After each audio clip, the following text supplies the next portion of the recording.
Cinquième jour du mois consacré à la passion de notre Seigneur Jésus-Christ. Sur l'excellence des vertus et l'esprit du christianisme. Dieu dispense avec une sorte de prodigalité les biens terrestres et périssables, la santé, les plaisirs, les richesses et les honneurs. Sa providence en accorde la jouissance aux plus indignes. Et les hommes qui n'entrent pas dans la profondeur de ses jugements regardent ces sortes de biens comme les faveurs d'une fortune aveugle. Ils sont trop vils, et la sagesse divine en fait trop peu d'estime pour les faire acheter bien cher. Il n'en est pas ainsi des biens de la grâce, de ses secours surnaturels et de ses lumières célestes, de ses vertus qui rendent l'homme semblable à Dieu.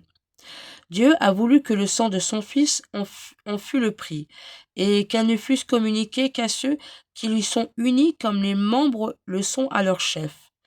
Quelle est donc la grandeur et la dignité des œuvres chrétiennes qui reçoivent leur mérite de Jésus-Christ et sont pour ainsi dire divinisées en lui.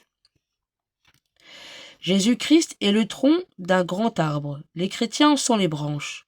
La branche ne peut d'elle-même porter le fruit si elle n'est incorporée au tronc. Ainsi, nous ne pouvons faire aucune œuvre salutaire, aucune action qui soit digne des récompenses du ciel, si nous ne sommes unis à notre chef divin. Je suis la vigne, disait Jésus-Christ à ses disciples, et vous êtes les branches. Celui qui demeure en moi, et en qui je demeure, produira beaucoup de fruits. Qui n'y demeure pas est un sarment inutile et une branche infructueuse. Il sera jeté dehors comme une branche stérile. Il deviendra sec et aride. On le ramassera, on le livrera en bois à un feu dévorant.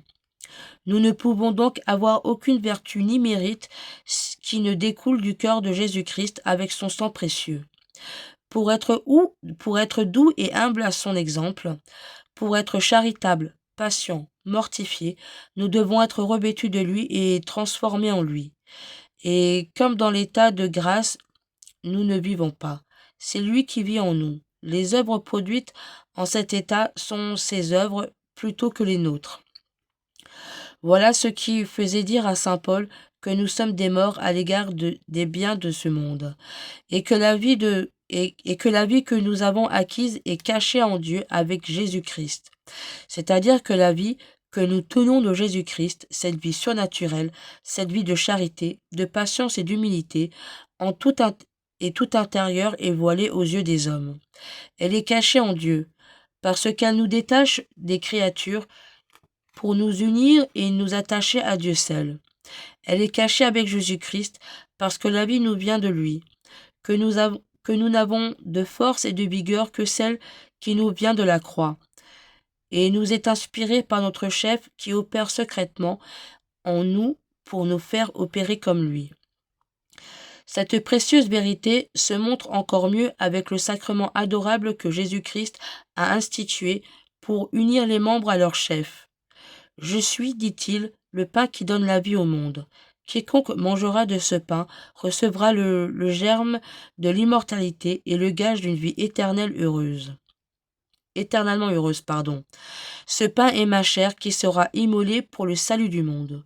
Celui qui mange ma chair et boit mon sang demeure en moi, et je demeure en lui.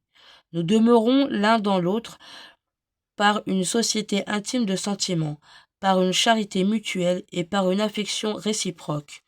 Comme mon Père, qui est le Dieu vivant, m'a envoyé, et que je vis pour lui. Celui qui me mange vivra aussi pour moi. Nous ne serons qu'un sur la terre, et nous commencerons à nous unir pour l'éternité. Jésus-Christ, dans le sacrement de son amour, est donc à nos âmes ce que la nourriture matérielle est à nos corps, avec cette différence que cette nourriture se transforme en nous, et que Jésus-Christ nous transforme en lui. Il est moins la nourriture que la vie de nos âmes. Il est le principe de tout ce que nous faisons d'agréable à Dieu, et les actions produites dans une union si sainte sont moins nos actions que les siennes. Tout ce que nous faisons de bien est son ouvrage. Si nous sommes humble et charitable, si nous sommes chastes et patients, c'est lui qui, comme notre chef, est chaste et patient, humble et charitable en nous. Ô dignité du christianisme, qui élève si haut de viles créatures et donne un si grand prix à ses œuvres que les sages du monde ne jugeraient pas dignes de leur estime. Puisque toutes les actions des membres vivants de Jésus-Christ se rapportent à lui comme à leur chef, et qu'elles tirent de lui leur mérite, ne soyons pas étonnés que Dieu promette une récompense immortelle à celles qui sont en elles-mêmes les moins considérables. Qu'est-ce que donner un verre d'eau? Si quelqu'un le donne comme membre vivant de Jésus-Christ, c'est Jésus-Christ lui-même qui le donne. C'est lui qui souffre, qui est humble et obéissant dans ses membres, et ses mérites seront la règle et la mesure de leur récompense.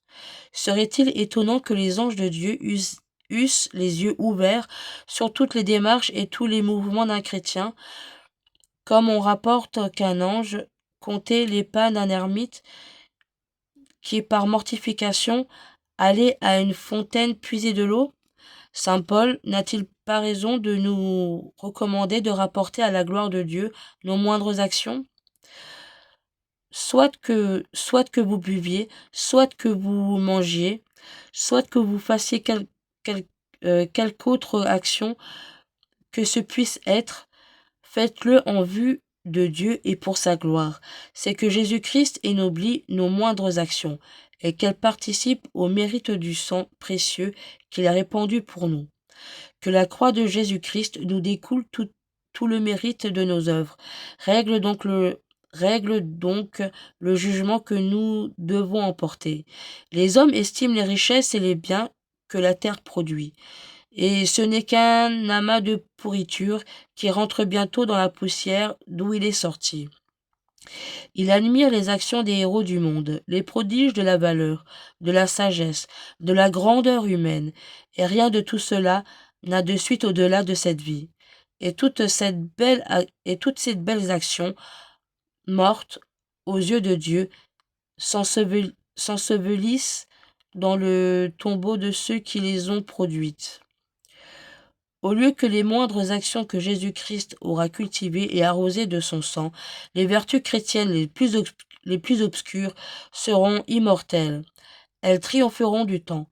Elles sortiront de la ruine des siècles, où on les croyait ensevelies, pour recevoir de Dieu une récompense éternelle.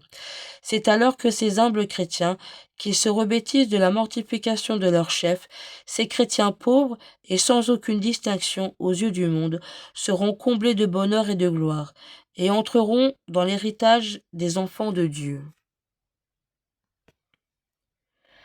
La vocation à la Sainte Croix. Dieu Tout-Puissant, qui avait souffert la mort à l'arbre patibulaire pour tous nos péchés, soyez avec nous. Sainte Croix de Jésus-Christ, ayez pitié de nous. Sainte Croix de Jésus-Christ, soyez mon espoir.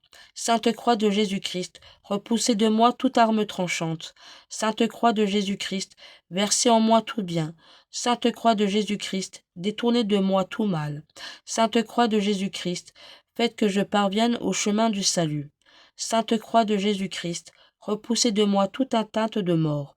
Sainte Croix de Jésus-Christ, préservez-moi des accidents corporels et temporels. Que j'adore la Sainte Croix de Jésus-Christ à jamais. Jésus de Nazareth crucifié, ayez pitié de moi. Faites que l'esprit malin et nuisible fuit de moi, dans tous les siècles des siècles. Amen. En l'honneur du sang précieux de notre Seigneur Jésus-Christ, en l'honneur de son incarnation, par où il peut nous conduire à la vie éternelle. Aussi vrai que notre Seigneur Jésus-Christ est né le jour de Noël et qu'il a été crucifié le vendredi saint. Amen.